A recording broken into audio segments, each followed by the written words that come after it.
ఒకవైపు జననాలు ఒకవైపు మరణాలు నడి మధ్య మానవుడు నలిగిపోతున్నాడు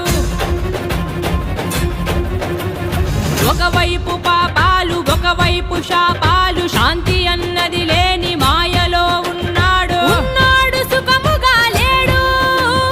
లేనోడు నవ్వు మరిచాడు కళ్ళల్లో కన్నీళ్లు బతుకంత నరకాలు మాకెందుకీ కర్మలు ఇంకెందుకీ జన్మలు ఆపయ్యని ఆటలు